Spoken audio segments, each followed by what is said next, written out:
नमस्कार मंडळी, कसे आहात? मस्त ना? आज आपण मका मटरचे कटलेट बनवणार आहोत. अप्रतिम लागतात. लहान मुलंही आवडीने खातील. इतके छान बनतात. त्यासाठी 1 वाटी कच्चे मटार आणि 1 वाटी उकडलेले मक्याचे दाणे घेऊया. मिक्सरमध्ये जाडसर वाटून घेऊया. वाटलेले जाडसर दाणे एका भांड्यात काढून घेऊया. त्यामध्ये 2 मध्यम आकाराचे उकडलेले बटाटे किसून घालूया. 1 चमचा धणे पावडर, 1 चमचा जिरे पावडर, 1 चमचा गरम मसाला, 1 चमचा लाल तिखट, अर्धा चमचा चाट मसाला, 1 मध्यम आकाराचा बारीक चिरलेला कांदा, कोथिंबीर, बारीक चिरलेली हिरवी मिरची घालूया.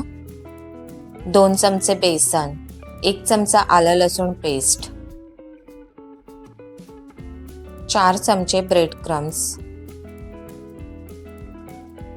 चवीनुसार मीठ घालून मिक्स करून घेऊया. यामध्ये तिखटाचं प्रमाण कमी जास्त करू शकता. लहान मुलं असे चटपटीत पदार्थ खूप आवडीने खातात. यामध्ये गाजर, बीट किसून घालू शकता किंवा पालकही बारीक चिरून घालू शकता. तिखट खूप कमी प्रमाणात घातलं तरी चालेल. तुम्ही जर या अगोदर माझ्या चॅनलला सबस्क्राईब केलं नसेल तर नक्की सबस्क्राईब करा. सबस्क्राईबचे कोणतेही चार्जेस लागत नाही. दोन्ही हातांच्या तळव्याला तेल लावून घेऊया. मी रोलप्रमाणे हे कटलेट बनवले आहेत. तुम्ही आवडीप्रमाणे वेगवेगळ्या आकारात बनवू शकता. ब्रेड क्रम्स मध्ये घोळवून घेऊया.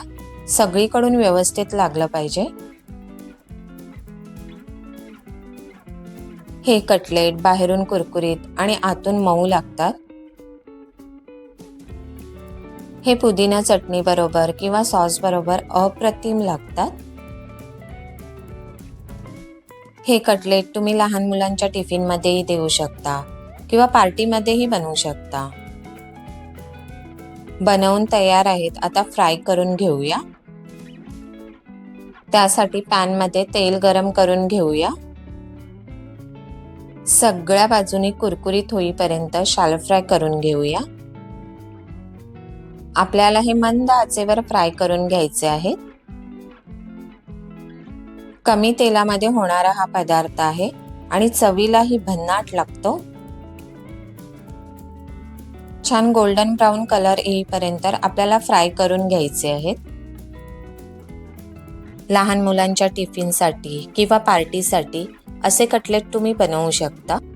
असे चटपटीत आणि हेल्दी पदार्थ घरी बनवले तर कोणाला खायला आवडणार नाही. सगळेच आवडीने खातील. रेसिपी आवडली तर लाईक, शेअर, सबस्क्राईब नक्कीच करा. बेल आयकॉनवरही क्लिक करा. पुन्हा भेटूया अशाच खमंग रेसिपी सोबत. धन्यवाद.